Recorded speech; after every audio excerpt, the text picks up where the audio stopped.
সাল্লাল্লাহু আলাইহি সাল্লাম ছোটবেলায় মাঠের এক সাইডে বৈশা খেলাধুলা করতেছে। আল্লাহর নবীজি খেলাধুলা করতেন না, আল্লাহর নবীজি খেলাধুলা করতেন না, কারণ তায়েফের ভিতরে অপারেশন করে তার হৃৎপিণ্ড থেকে খেলাধুলা জমজমের পানি ধারা ধোয়াইয়া নিমিষেই নষ্ট করে দেওয়া হয়েছে। আল্লাহর নবীজি ছোট্টবেলায় বুঝে না কিছুই। বিকাল হয়ে গড়িয়ে সন্ধ্যা হয়ে যায়, সমস্ত বাবা মারা আয়েশা ছোট ছোট বাচ্চাকে মাঠের দিকে আয়েশা করে নেয় আর চুমু খায়। আমার মায়ার নবীকে দেখার জন্য কেউ আসে না। আমার মায়ার নবীজি একা বসে বসে চোখের পানি ছেড়ে দিয়ে আর ডাক দিয়ে বলে, আব্বু।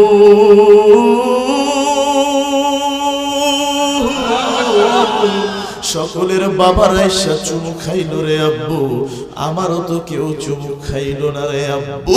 আল্লাহ নবীজি সন্ধ্যা হয়ে গেছে, কান্নাকাটি করতেছে। মা আমেনা দৌড়ায় গেছে, আমার বাজান আমার মুহাম্মদ রে দেখছুনি, আমার মুহাম্মদ রে দেখছুনি। আল্লাহ নবীজিকে দৌড়ে দৌড়ে দেখে মাকে এক সাইডে বৈশা আমার মহান নবীজি ফুফায়া ফুফাইয়া বাজান বাজান আব্বা আব্বা বইলা কান্দে। মা আমেনাকে দেখে আল্লাহ নবীজি লাফ দিয়ে মা আমেনার কোলে উঠছে। না অনেকে ডাক দিয়ে বলে, মা আমার বাজান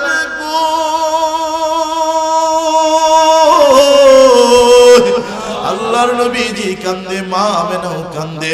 ডাক দিয়া বলে, বাবা রে তোর এই প্রশ্নের উত্তর আমি কেমনে দিব? আল্লাহর নবীজিকে নিয়ে রওনা হয়েছে বাড়ির দিকে। বাড়ির ভিতরে যাইয়া আব্দুল মুত্তালিব জীবিত।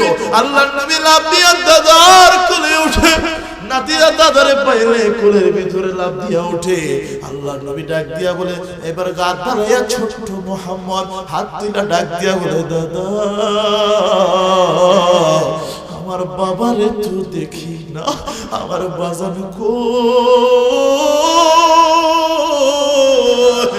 আব্দুল মুত্তালিব চোখের পানি ছাড়িয়া ডাক দিয়া বলে, নাতি আমার, তোমার বাবা জন্মের আগেই খেজুরের ব্যবসা করতে যায় রাস্তার ভিতরে মারা গেছে। আল্লাহর নবীজি ডাক দিয়া বলে, দাদা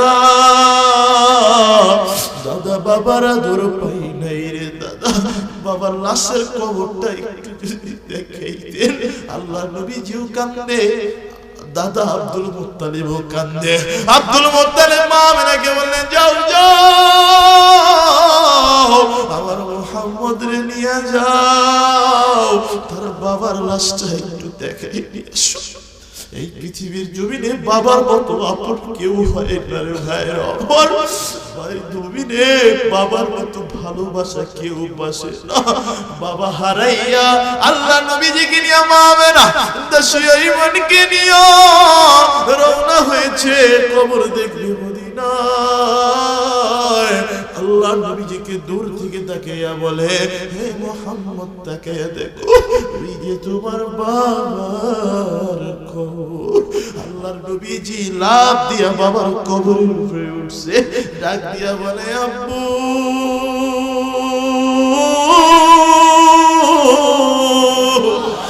আব্বু তোমারে দেখি নাই, বাবা দেখতে কেমন হয় তাও জানি না। আব্বু তোমারে যদি পাইতাম বুকের উপর গালটা লাগাইয়া একটু চুমু খাইতাম রে বাবা। আল্লাহর নবীজিকে বাবা হারাইছে। এ ঘাটাইলের মানুষ আল্লাহর নবীজিকে কেন এতিম বানাইলো জানেন? যাতে কোনো এতিম কোনোদিন বলতে না পারে, বাবার আদর তো আপনি পাইছেন, কেমনে বুঝবেন এতিমের দুঃখ? এই যে আপনার আমার জন্য আল্লাহ নবীজির বাবারে নিয়ে গেছে। আল্লাহ নবীজি কেমন নবী পাইছি দেখেন। এই যে 2 দিন আগে মেরাজের রজনী গেল, কত আনন্দ মেরাজ। এই মেরাজের ঘটনা আপনারা জানেন। আল্লাহ নবীজি বাবা হারাইছে, মাও হারাইছে, দাদার কোলে বড় হইছে। দাদাই কইছে, নাতি আমার তোরে আমি বাবার আদর দিব, মার আদর দিব। কিছুদিন যখন 8 বছর 2 মাস হইছে আব্দুল মুত্তালিব বিছানায় পড়া, আল্লাহর নবীজি এতিম বাবা মা হারাইয়া উপরে উঠাইয়া ডাক দিয়ে বলে, দাদা বলছিলেন বাবার আদর দিবেন, মায়ের আদর দিবেন, আজকে আপনি কোথায় চলে যান? এই ঘাটাইলের মানুষ নবীর প্রেমিক, নবীর আশিক, নবীকে যারা ভালোবাসে, আমি যত জায়গায় যাই আমি দেখি নবীর দুঃখ শুনে আর নিজেকে ঠিক রাখতে পারে না। বুড়া বাবারা ঠিক রাখতে পারে না, জোয়ানরা ঠিক রাখতে পারে না, কারণ নবীর দুঃখে যার চোখ দিয়ে পানি আসে না সে আবার কেমন আশিক হয়ে যায়। নবীর আশিকেরা নবীর দুঃখ শুনে আর চোখের পানি ছেড়ে দিয়া কাঁদে। আল্লাহ নবীজিও কাঁদে। দাদা মৃত্যুর আগে চাচা আবু তালেব দিয়ে গেছে, আবু তালেব যা খায় নবীজির খাওয়ায়। নবীজি যখন বড় হয়েছে আব্বা জানে খাদিজারে বিয়ে করছে, আল্লাহর নবীজিকে দুনিয়ার মানুষ কেউ দেখতে পারে না। বাইরে যখন যাইয়া আপনার আমার জন্য আজকে দেখেন মাহফিল করি, কেউ বাধা দেয় না, নামাজের আজান হয় কেউ বাধা দেয় না। আমার মায়ের নবীজি আজান দিয়ে নামাজ পড়তে গেছে, সিজদা দিছে, আমার মায়ের নবীর মাথার উপরে উটের নারী মুড়িগুলো ফেলাইয়া দিছে। আমার মায়ের নবী মাথা উঠাইতে পারে নাই, ফাতেমা দৌড়ে উঠাইছে। আমার মায়ের নবীজিকে 3 বছর সিয়ামে আবি তালিবের কারাদণ্ডের ভিতরে রাখছে। ঘাটাইলের মানুষ, আল্লাহর নবীজির চাচা মারা গেছে, কেউ দেখতে পারে না। খাদিজাও 3 দিন পরে মসজিদে নববীতে মনটা খারাপ, সবাই মারতে আসে চাচাই বাঁচাই। আজকে ওই চাচাও নাই। আল্লাহর নবীজিকে ডাক দিয়ে বলে, ফাতেমা আব্বা যান আয়েশা দেখেন মা জানে কেমন করে। আল্লাহর নবীজি দৌড়ে এসে দেখে খাদিজার এরকম বুকের উপরে উঠাইয়া বলছে, খাদিজা তোমার কি হয়েছে? খাদিজা ডাক দিয়ে বলে, স্বামী আমার, আল্লাহু আকবার, স্বামী আমার বিদায় দিয়া দেনার দুনিয়ায় থাকবো না।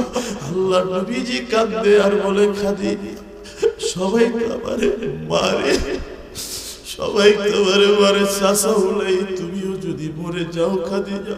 খাদিজা কাঁদে আর বলে, স্বামী আপনারে আল্লাহ দেখবো, আমি যদি মইরা যাই আপনার শরীরের জামা কাপড়টা দিয়া আমার একটু দাফন দিয়েন। দাফন দিয়ে আল্লাহ নবীজি বৈশাখ কাঁদে। আবু বকর ডাক দিয়ে বলে, নবী আমার কাঁদেন না। আল্লাহ নবী কাঁদতে বলে, সবাই আমার মারে, চাচা উলাই বাবা উলাই খাদিজা উলাই। আল্লাহ তাআলা জানাইয়া দিলেন, নবী আমার খাদিজার প্রশ্ন আমি নিজেই দিয়া দেব। আল্লাহ নবীজি বলে, না না না আমি আর মক্কায় থাকবো না। আবু জেহেল উতবা সাইদুর আমার মারার জন্য প্ল্যানিং করছে। আল্লাহ নবীজি তায়েফের ময়দানে গেছে। আশিক নবীর আশিকরা শোনো, দিলটা নরম করো। আজকে যদি নবীর প্রেমে তোমার দিল না কান্দে, তুমি কেমন নবীর আশিক হইলা? ওই মদিনায় যাইয়া দেখো, প্যান্ট শার্ট পরা মানুষ হাউ হাউ কইরা কান্দতে আমি দেখছি। ওই মদিনার রাস্তার গলিতে গলিতে আমি দেখছি অনেক সাদা দাড়িওয়ালা ক্লিন শেভ করা মানুষ দরজার সামনে দাঁড়াইয়া হাউ হাউ কইরা কান্দছে। আমার মায়ের নবী এখানে শুইয়া রইছে। মক্কা থেকে মদিনায় যাইতে শিকারের ভিতরে 6 ঘন্টা লাগে। আমার নিজের ঘটনা, পাশে বসা এক ভদ্রলোক। আমি বলি, আপনি কাঁদেন কেন? আমার ডাক দিয়ে বলে, হুজুর মক্কা থেকে মদিনায় শিকারের ভিতরে 6 ঘন্টা লাগে। আমার মায়ের নবী হাইটা হাইটা কেমনে কেমনে গেছে। আবু বকর নবীজির নিয়া সারে গুহার ভিতরে, ওই সার গুহার গারে সুরের ভিতরে লুকাইছে। আমি যখন গারে সুরের সামনে গেছি, আমি যখন ভাবছি আর চিৎকার মেরে কাঁদছি, এই গারে সুরটা যদি উঠতে যাই আমার মতো যুবক ছেলে উঠতে নামতে 8 ঘন্টা লেগে যাবে, আর আমার মায়ার নবীজি কেমনি এইটার উপরে উঠছে, কেমনি এটার ভিতরে পড়াইছে। আল্লাহ নবীজি তায়েফের ময়দানে গেছে, ওই যে আমি দেখতেছি অনেকের চোখের ভিতরে পানি, এইটাই নবীর আশিক, এইটাই নবীর ভালোবাসা। ওই যে আমি দেখতেছি আমার সামনে কত ভাইরা কাঁদতেছে, দাড়িওয়ালা গুলা কাঁদতেছে, আমার বুড়া মানুষগুলা কাঁদতেছে। তায়েফের ময়দানে যখন গেছে আল্লাহর নবীজি দাওয়াত দিছে, দাওয়াত গ্রহণ করেন নাই। মক্কা যখন তায়েফ থেকে বিদায় নিছে, পিছন থেকে যুবক ছেলে পেলেরা আমার মায়ার নবীজির পা মোবারক টার্গেট কইরা মারছে, আমার মায়ার নবীজির পা মোবারক টার্গেট কইরা মারছে। আমার মায়ার নবীজি হাঁটতে পারি না, আমার মায়ার নবীজি হাঁটতে পারে নাই। ওই যে দেখো নবীর আশিকেরা কেমনে কাঁদে, ওই যে দেখো, ওই যে আমি দেখেছি লুকা লুকা নবীর জন্য কাঁদে। আজকের এই মাহফিল সফল হয়ে গেছে সভাপতি সাহেব, এই মাহফিলে জুম্মার রাত আজকে কানবের চিৎকার মেরে কানবে, তাইলেই তো আপনি নবীর আশিক। এই যে আমার ভাই, এই যে আমার ভাই, এই যে আমার চাচারা, কত মানুষ কাঁদতেছে, চোখের পানি ছাড়িয়া কাঁদতেছে। এই যে চোখের পানি বৃথা যাইতে পারে না, তায়েফের ময়দানে মারছে আমার মার নবীজির পা মোবারক হাঁটতে পারে না, আমার মায়ের নবীজি হাঁটতে পারে না। একটা ইটায়া মাথায় লাগছে, রক্ত পুরো শরীর ভিজে গেছে। আমার মায়ের নবীজি কান্দে আর বলে, কোথায় পাঠাইলা? আল্লাহ তাআলা জিবরাইলকে পাঠাইলেন, জিবরাইল যা। জিবরাইল ডাক দিয়ে বলে, নবী আমার দুই পাশের ফেরে পাহাড়কে এক করে তাদেরকে মেরে দিব। আল্লাহর নবীজি বলে, না না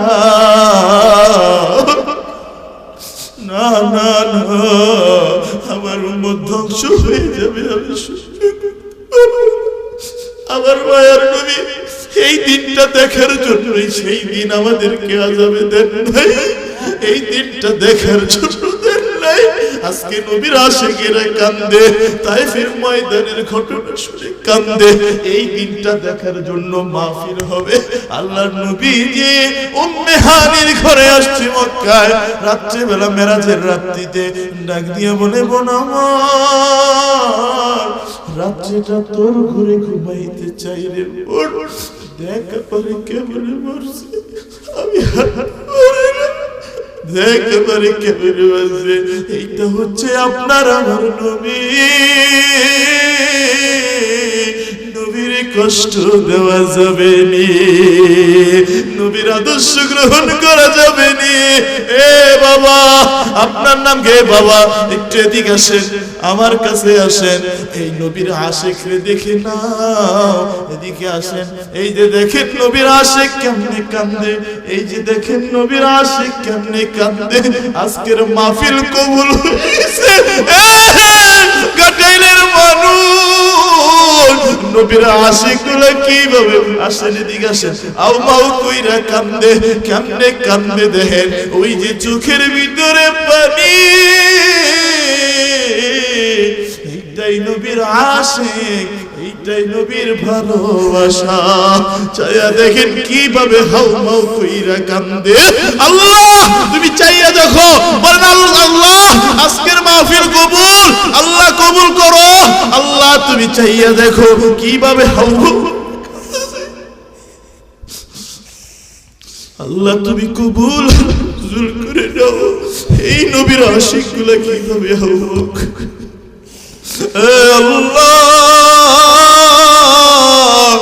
নবীর আশিকরা এই মাহফিলের ভিতরে বসা, পর্দার ভিতরে আমার মা বোনেরা কাঁদতেছে। আল্লাহ তুমি এখানে বসে, আল্লাহর নবীজি, এ নবীর আশিকেরা শুনে নেন, আল্লাহর নবীজির এক নম্বর পাইলাম, আল্লাহর নবীজির আদর্শে আদর্শিত হবে, পারা যাবে কি যাবে না? আরো জোর বলেন, যাবে কি যাবে না? আল্লাহর নবীজির আদর্শে যারা আদর্শ হবে, তাদেরকে এই চারটা জিনিস কিয়ামতের ময়দানে সাক্ষী দিবে আল্লাহ, এই লোকটা কোনোদিন গুনাহ করে নাই, নবীর সাথে কাছাকাছি জান্নাতে যাবে। আর নাম্বার 2 হলো মা বাবার দোয়া নিতে হবে। কার দোয়া? মা বাবার দোয়া যে নিবে তার জীবনটা সার্থক হয়ে যাবে। চিৎকার মেরে বলেন আল্লাহু আকবার। বাপ মার খেদমত করতে হবে। কার খেদমত? জোরে বলেন, কার খেদমত? বাপ মার দোয়া যদি লেগে যায়, আল্লাহ তাআলা তারে ধনী বানাইয়া দেয়। তাহলে 1 নাম্বার কি পাইলাম? নবীর আদর্শ। 1 নাম্বার কি? নবীর আদর্শ ছাড়া যাবে না। নবীকে কষ্ট দেওয়া, এইটা যদি দিলে ঢুকাইতে পারেন, তাহলে আপনার জন্য জান্নাতের রাস্তা কি হয়ে যাবে? পারা যাবে ইনশাআল্লাহ। নবীর রওজা মোবারকে যাইতে মন চায়? একটা গজল গামুচ্ছু, আমার ওই যে আবুল কালাম একটা রিকোয়েস্ট করছিল, নাকি কি দোয়া করে দিব? বাবা পিছন দিয়ে দোয়া করে দিব, ডান দিক থেকে। সোনার মদিনা আমার প্রাণের মদিনা, সোনার মদিনা সব ভুলিব কিন্তু তোমায়, সোনার মদিনা সব ভুলিব কিন্তু তোমায়, ইয়াসিফ নামে ছিলে তুমি অলক্ষণের দেশ, বড়ই মারাত্মক যে ছিল তোমার পরিবেশ, আজ নবীর ছোঁয়া পেয়ে হলে সোনার মদিনা, নবীর ছোঁয়া পেয়ে হলে সোনার মদিনা সব ভুলিব, সব ভুলিব তোমার বুকে আমার নবীর কদম পড়েছে, তোমার বুকে জিবরিল আমিন সদা এসেছে, তোমার বুকে শুয়ে আছে শাহে মদিনা সব ভুলিব, সব ভুলিব। সাল্লাল্লাহু